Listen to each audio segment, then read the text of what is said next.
मंगलम पंचपरमेष्टि मंगलम तीर्थंकरम मंगलम विश्वजिन्धर्मं मंगलम वीरशासनम मंगलम वीरशासनम वंदित्व सर्वसिद्धे ध्रुवमचलमणोभवं गतिं पत्ते वोक्षामि समयपाहुड मृण्मो सुधकेवलीभरिदं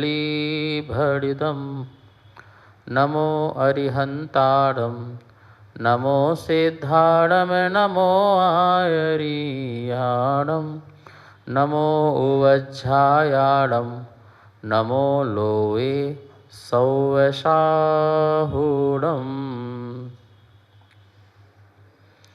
समयसार परमांगलिक ग्रंथ है।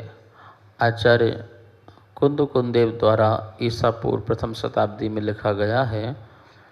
इसमें 415 गाथाएं हैं। अमृतचंद स्वामी की आत्मख्याति टीका के अनुसार प्राकृत में लिखी गई हैं, आर्या छंद में है, भाषा प्राकृत है, शैली आध्यात्मिक है।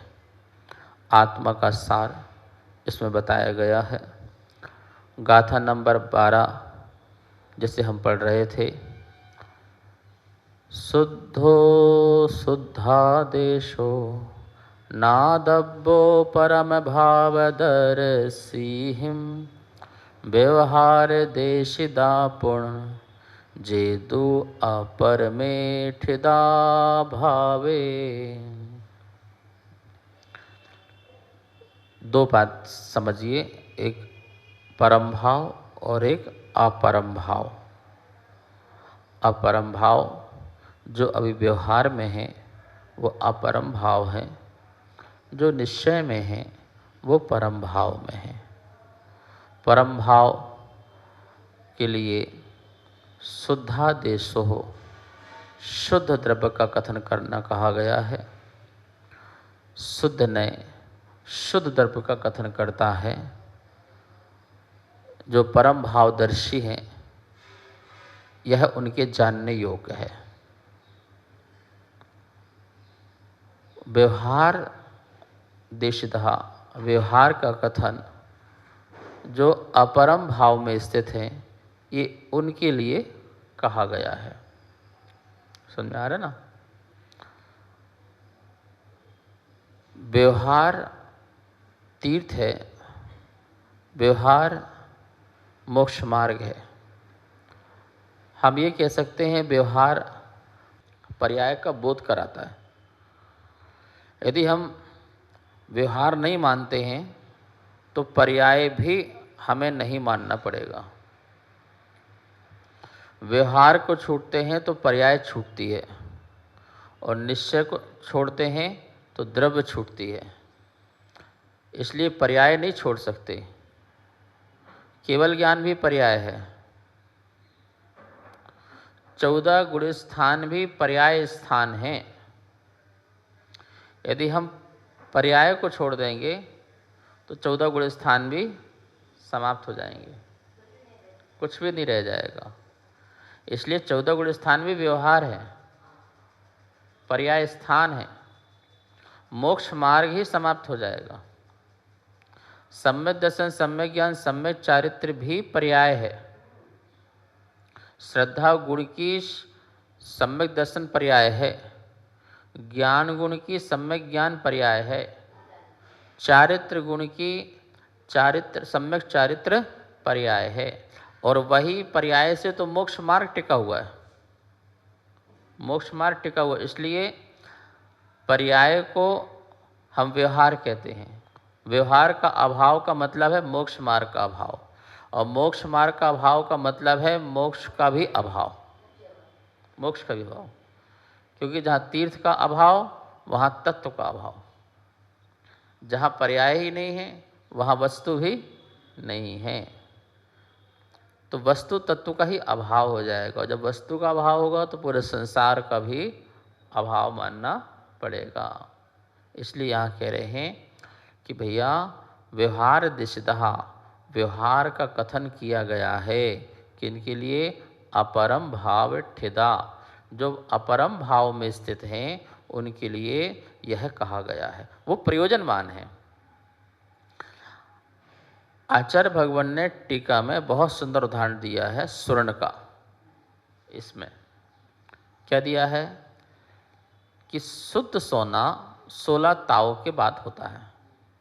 जब तक 16 ताव ना लग जाए, ताव मतलब आँच, 16 बार आँच ना लगे आग की, अग्नि की, तब तक सोना कभी भी शुद्ध नहीं होता है। लिखा है कि 15 नंबर का जो ताव है, जो आँच है, उसमें यद्यपि शुद्धता आई है लेकिन अभी भी उसमें अशुद्धता है। उसमें भी अभी चूरी, तांबे आदि की चूरी अभी भी उसमें कुछ मात्रा में है। जब तक वो नहीं निकलेगी तब तक शुद्ध सोना नहीं होगा। लेकिन अपनी भूमिका में 15वां नंबर का ताव भी प्रयोजनभूत है, प्रयोजनवान है, क्योंकि 15वां नहीं होगा तो 16वां भी नहीं होगा, और 16 नहीं होगा तो शुद्ध भी नहीं होगा। इसलिए शुद्ध सोने की अपेक्षा से अप्रयोजनभूत है 15वां नंबर का ताव। उसकी अपेक्षा से गौण है, उसकी अपेक्षा से असत्यार्थ है, उसकी अपेक्षा से अभूतार्थ है। लेकिन 15वां नंबर का जो ताव है वो अपनी अपेक्षा से प्रयोजनभूत है, सत्यार्थ है, भूतार्थ है। ये भी मान के रखना, वरना एकांकी हो जाएंगे, एक पक्षी हो जाएंगे, और एक पक्ष जो है कभी भी विषय वस्तु को सिद्ध नहीं करता है। माताजी अमृतचंद आचार्य स्वामी ने बहुत सुंदर अमृत कलश लिखे। मेरे ख्याल से इसी की टीका में एक बहुत सुंदर कलश लिखा हुआ है, और आचार्य विद्यानंद महाराज जी को वो श्लोक बहुत प्रिय श्लोक था। उभय नय विरोधत ध्वंसनी स्यात् पदांत के, जिन वचसी रमन्ते ये स्वयं वांत मोहा, सपति समय सारम ते परम ज्योतिरुच्चै, रनौ मनय पक्षा क्षुण्णमीक्षन्त एव। कितना सुंदर ये पूरा प्राण है, जिन शासन का प्राण है ये श्लोक, जिन शासन का प्राण है। कितनी सुंदर बातें ये जिन शासन में आई हुई है। उभय नय विरोधन ध्वंसनी स्यात् पदांत के। उभय नय विरोध, जो दोनों नए हैं वो अपने विषय को लेकर विरोध में हैं। दोनों के जो विषय हैं वो अलग अलग हैं, इसलिए दोनों एक दूसरे के विरोध में हैं। लेकिन स्याद पदांत के, पर दोनों में स्यादवाद की मुद्रा लगी हुई है, मोहर लगी हुई है। समझ में है ना? दोनों के विषय अलग हैं। क्या विषय अलग है? व्यवहार कहता है कि देव शास्त्र गुरु पर श्रद्धान करो तो सम्यक दर्शन होगा, और निश्चय कहता है निज में रमण करो तो सम्यक दर्शन होगा। तो बताओ दोनों का विषय विरोध में है कि नहीं है? चरणान योग कहता है कि भाई ये आचरण का पालन करो तो कर्म की निजरा होगी, असंख्यात गुणी कर्म की निजरा होगी उपवास करने से। और अध्यात्म या द्रव्य कर्णानुयोग या अध्यात्म कहता है अपने निज प्रभु में रमण करोगे तो असंख्यात गुणी कर्म की निजरा होगी। तो देखा जाए दोनों अपने अपने विषय को लेकर के विरोध में हैं, क्योंकि दोनों का विषय बिल्कुल अलग अलग है। लेकिन आचार्य भगवान कहते हैं कि कोई एक दूसरे के विरोध में नहीं है। यदि स्यादवाद की मुद्रा लग जाए तो एक दूसरे के पूरक हो जाएंगे, और स्यादवाद की मुद्रा नहीं लगी तो निश्चित ही विरोध में है और एक दूसरे का निषेध करेंगे। वो पूरा ये अनुव्रत, महाव्रत, दान, दया, परोपकार ये कुछ बन नहीं पाएगा यदि विषय वस्तु, यदि हम दोनों की अलग अलग को किसी अपेक्षा से स्वीकार न करें तो। हाँ, पूरा का पूरा विरोध हो जाएगा। शुभ उपयोग व्यवहार है, शुद्ध उपयोग निश्चय है। ठीक है ना? तो शुभ उपयोग का विरोध नहीं है। जिस समय शुद्ध उपयोग नहीं है उस समय शुभ उपयोग प्रयोजनभूत है, प्रयोजनभूत है। यदि उसे उस समय भी अप्रयोजनभूत कर देंगे तो फिर अशुभ उपयोग बचेगा, पाप ही बचेगा, झूठ छल कपट मायाचारी ही बचेगी। फिर तो स्वच्छंद हो जाएंगे, स्वेच्छाचारी हो जाएंगे, और स्वेच्छाचारी करके अदवा तदवा बोलेंगे, अदवा तदवा कार्य करेंगे और नरक निगोध की यात्राएं करेंगे। क्या करेंगे? संसार में दुख पैदा होगा। इसलिए अशुभ बिल्कुल है, अशुभ तो बिल्कुल ही है, लेकिन शुभ कथनचित उपादेय है। कथनचित लगाना, कथनचित लगाना, कथनचित क्या है? उपादेय है। लेकिन यदि हम शुद्धोपयोग पर दृष्टि देंगे तो पूर्णतः ही हो जाएगा। मतलब कि किस प्रकार से शैली है जिन शासन की। देखो, विरोध करने का भी एक तरीका है, विरोध करने का भी एक तरीका है, निषेध करने का भी एक तरीका है कि हम इसका निषेध कर रहे हैं तो इस कारण कर रहे हैं, इसी कारण निषेध नहीं कर रहे। यदि मैं पुण्य का निषेध कर रहा हूं तो सिर्फ मात्र पुण्य के कारण निषेध नहीं कर रहा हूं, ये बंध का कारण है इसलिए मैं इसका निषेध कर रहा हूं, ऐसा निषेध नहीं कर रहा हूं। तेरा आत्मा अबंध स्वभावी है, तेरा आत्मा पुण्य पाव से रहित है, शुद्ध है। उस शुद्धता की अपेक्षा तेरे हम पुण्य का भी क्या है? निषेध कर रहे हैं, विरोध कर रहे हैं। लेकिन जब तक तुझे वो नहीं प्राप्त हुआ है तब तक हम उसे कथनचित उपादेय भी कहेंगे कि ऐसा शुभ राग भी तेरे लिए कभी परंपरा से जो है शुद्धता में कारण बने, पुण्य का कारण है। अरे पुण्य फलारहंता, प्रवचन सार में कुंदकुंद स्वामी ने महावीर स्वामी की बात का जजमेंट दिया है, कोट किया है महावीर स्वामी को। सुप्रीम कोर्ट है ये, सुप्रीम जजमेंट है। पुण्य फलारहंता, अरहंत का फल पुण्य है निमित्त दृष्टि से। हाँ, पुण्य का फल अरहंत है निमित्त दृष्टि से। किस दृष्टि से? निमित्त दृष्टि से। देखो माता जी, एक है जीव कांड, एक है कर्म कांड, दोनों में क्या अंतर है? एक निमित्त से बात करता है और एक उपादान से बात करता है। कर्म के उदय से ऐसा होता है, कर्म के उदय से ऐसा होता है, तो ये निमित्त दृष्टि से कथन करते हैं तो वो जीव कर्मकांड बन जाता है। और जीव के भाव की तरफ से जब बात की जाती है तो वो उपादान से बात हो जाती है। और कितनी सामंजस्य हमारे आचार्यों ने की है। कहें आचार्य ने क्या, वो तो महावीर की वाणी खिरी है, आचार्यों ने तो प्रस्तुति की है, अपने तरफ से कुछ नहीं किया। जो अनुश्रुति में आया है, जो शिष्य परंपरा में सुनने में आया है, उसे ही उन्होंने सुनाया, अपना कुछ भी नहीं करते। सर्वज्ञ की वाणी में कोई छेड़छाड़ और फेर फार कुछ होता नहीं है, जो है सो है, ऐसा होता है। तो कितनी सुंदर सामंजस्यता लाई है निमित्त और उपादान की।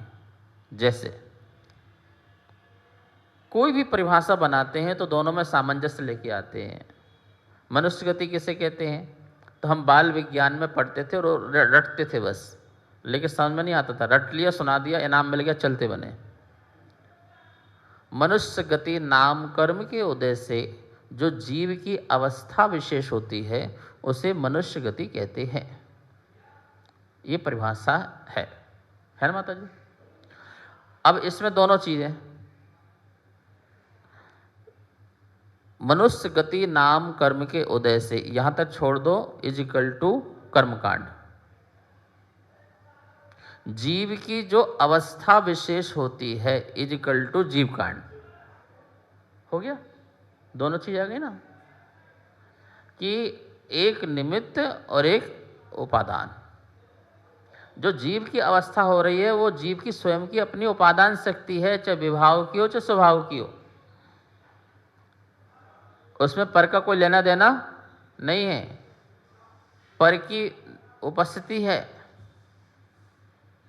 पर का निमित्त है। समझ में आ रहा ना आपको? पर का निमित्त मात्र है, पर उसकी जीव की अवस्था स्वयं की है। जैसे किसान निमित्त है महाराज जी, किसान निमित्त है, लेकिन बीज का परिणमन उसका स्वयं की अपनी निज शक्ति है। बीज का परिणमन अपने स्वयं से होता है, वृक्ष रूप, पेड़ रूप, फल रूप, उसका स्वयं परिणमन है। पर का परिणमन नहीं है, अपने उस द्रव्य का स्वयं का परिणमन है, उसकी निज शक्ति है, वो उसकी अपनी स्वयं की अवस्था है। लेकिन कुम्हार, जल, वायु, मिट्टी, खाद आदि आदि ये सब बाह्य निमित्त होते हैं, तो निमित्त का निषेध भी नहीं है। वृक्ष अपने आप, बीज अपने आप वृक्ष भी नहीं बन जाता, निमित्त चारों तरफ के निमित्त चाहिए। तो इसलिए क्या है, कितनी सामंजस्य बनाई है, निमित्त का निषेध न करते हुए भी ये कहा गया है कि निमित्त के अकॉर्डिंग कारण नहीं होता, द्रव्य का अपना स्वयं परिणमन होता है। उभय नय विरोधन ध्वंसनी स्यात् पदांत के। और नीचे की लाइन तो माता जी बिल्कुल कमाल की लाइन है, जिन वचसी रमनते, जिन वचसी रमनते ये स्वयं वांत मोहा। जिन वचसी रमनते, इसमें बहुत चिंतन किया। जिनेन भगवान के वचनों में रमन करने से स्वयं ही मोह का वांत हो जाता है, उल्टी हो जाती है। मोह की, मिथ्यात्व की, मिथ्या भ्रम की, मिथ्या बुद्धि की उल्टी स्वमेव हो जाती है, करना नहीं पड़ता है। उल्टी के लिए कोई गोली नहीं खाना पड़ेगा। जिन वचसी रमनते, अब ये लाइन पकड़ने लायक है। क्या जिन वचन में रमण करना पर में रमण करना नहीं है? गुरु के वचन में रमण करना पर में रमण करना नहीं है? क्या शास्त्र के वचनों में रमण करना पर में रमण नहीं है? तो बोले नहीं है, क्योंकि पर में रमण होगा तो मोह का, मिथ्यात्व का वमन नहीं होगा। हाँ, तो पर में रमण नहीं हो रहा है। जिन्हें भगवान के वचनों को, गुरु के वचनों को लेकर के अपने में रमण हो रहा है। हाँ, अपने में रमण हो रहा है। यदि पर में रमण हो जाए तो वस्तु व्यवस्था ही बिगड़ जाए। सुनो, आज तक कोई पर में रमण किया ही नहीं। माता जी का अवलंबन, अवलंबन लिया है लेकिन पर में रमण नहीं किया है। दर्पण में अपने को देखने के लिए दर्पण का अवलंबन लिया है, पर दर्पण में आज तक रमा नहीं है। दर्पण में देख अपने को देखते हैं। गुड़िया, दर्पण में किसको देखते हो? दर्पण को देखते हो कि अपने को देखते हो? तो दर्पण देखते समय तुम दिखाई देते हो कि दर्पण दिखता है? कांच दिखाई नहीं देता है? कांच दिखाई नहीं देता ना, क्योंकि यदि कांच को देखोगे तो दर्पण नहीं देख पाओ, अपने को नहीं देख पाओगे। समझ आया ना? जो कांच को देखेगा वो कभी अपने को नहीं देख सकते हो। आप देख लेना, आज जाके अच्छे से देखना। महाराज जी कैसी बात कर, हम दर्पण देख के बताएंगे। आज हम आपको झूठा करके दिखाएंगे, आज हम दर्पण देख के बताएंगे। बेटा, तुम दर्पण जिस समय देख रहे होगे ना, तुम उस में दर्पण में उपयोग पर में लग जाएगा, तुम्हारे में नहीं जाएगा। और दर्पण को तुम देख ही नहीं पाओगे, तुम अपने को देखोगे। तुम संसार में किसी वस्तु को देखते ही नहीं हो। सभी वस्तुओं को जो देखते हो वो अपने को देखते हो। अपने को देखते हो तो पर वस्तु का ज्ञान होता है। वो बात अलग है कि पर वस्तु निमित्त बनती है, लेकिन पर वस्तु निमित्त होते हुए भी पर को नहीं देखा जाता है, स्व को देखने पर ही पर का ज्ञान होता है। समझ में है ना?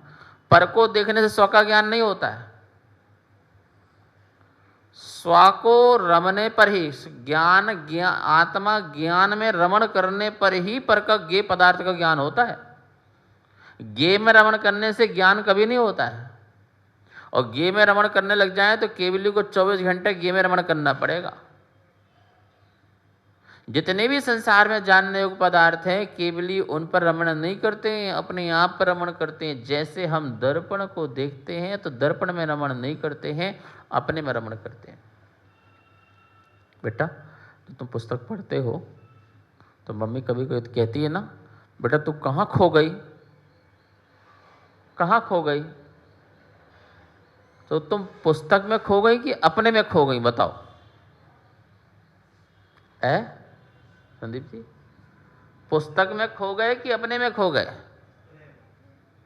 पुस्तक तो एक कारण बनी, पर पुस्तक में नहीं खोए। मनीषा, पुस्तक में नहीं खोए, किस में खोए? पुस्तक को लेकर के अपने में खो गए। पुस्तक तो पुस्तक में रह गई, पुस्तक तो पुस्तक में रह गई। यदि पुस्तक में मैं खो जाऊंगा तो मुझे भी जड़ बनना पड़ेगा, मुझे भी चेतन से क्या बनना पड़ेगा? जड़ बनना पड़ेगा। क्योंकि मुझे पुस्तक में खोना, तो पुस्तक तो जड़ है, और मुझे भी क्या बनना पड़ेगा? जड़ बनना पड़ेगा। लेकिन मैं अनादि अनंत चेतन हूं, कभी जड़ बन ही नहीं सकता हूं। हाँ, नहीं, हम रमते हैं, हमारा स्वभाव रमना ही है। हम विषयों में रमते हैं, हम भोगों में रमते हैं, हम क्रोध में रमते हैं, हम करुणा में रमते हैं, हम अज्ञान में रमते हैं, हम ज्ञान में रमते हैं। रमना हमारा स्वभाव है, जमना हमारा स्वभाव है।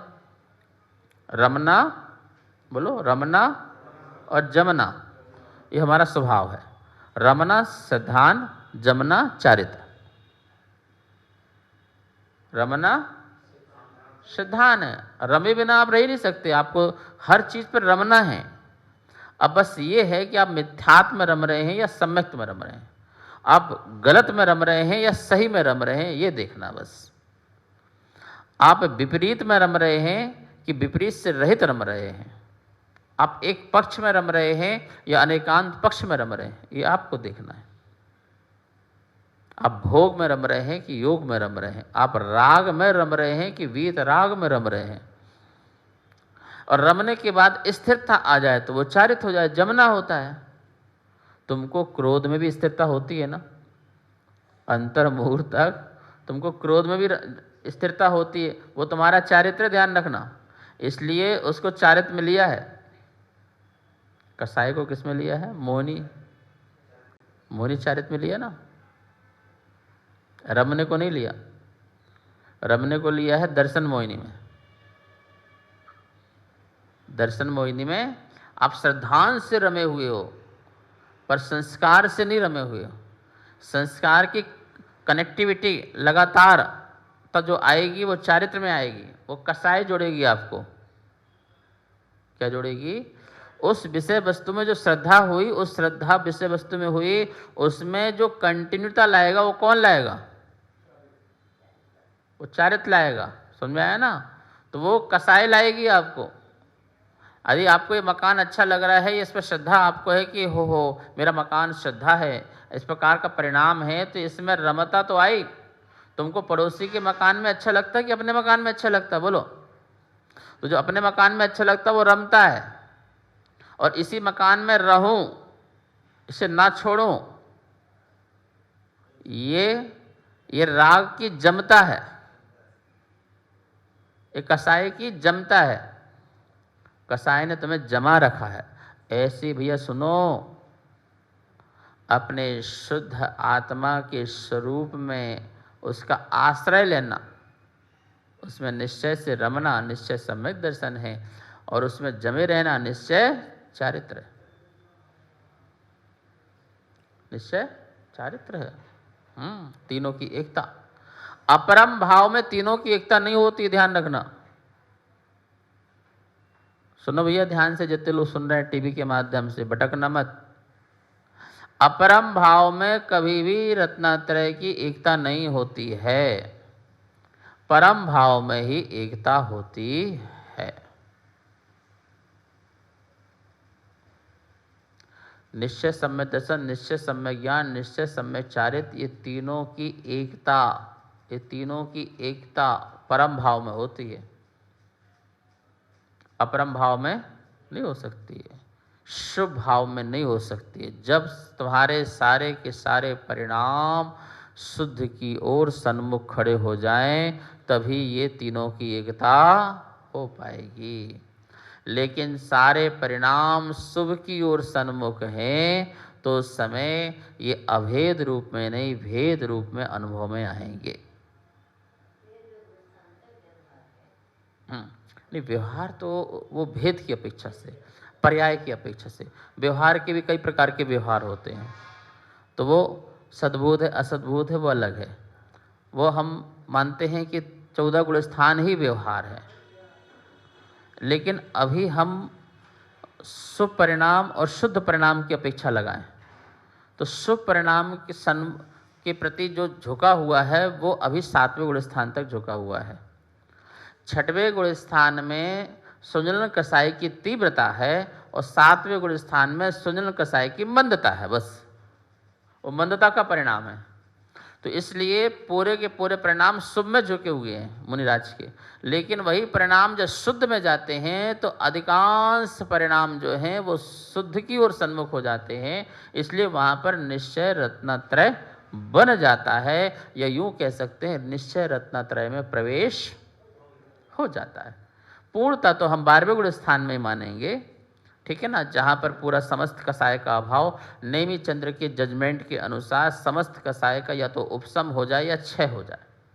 तो उपशम 11वें में होता है और क्षय 12वें में होता है, तो वो वहाँ पर जाकर के होता है, बाकी समय तो प्रवेश ही है, ठीक है। तो ये परम भाव और अपरम भाव को जानना बहुत जरूरी है। शेष विषय कल। जावाणी के ज्ञान से सूझे लोकालो, शोवाणी मस्तक धरो सदा देत हो दो। हे जनवाणी भारती तो है जपो दिन रेन, जो तेरी शरणा धरे सो पावे सुख चैन। आशीर्वाद के रूप में 9 बार 9 पढ़िए। कार्यक्रम पाठशाला के पुण्यार्जक थे श्री दिगंबर जैन मंदिर, लोधी कॉलोनी, दिल्ली।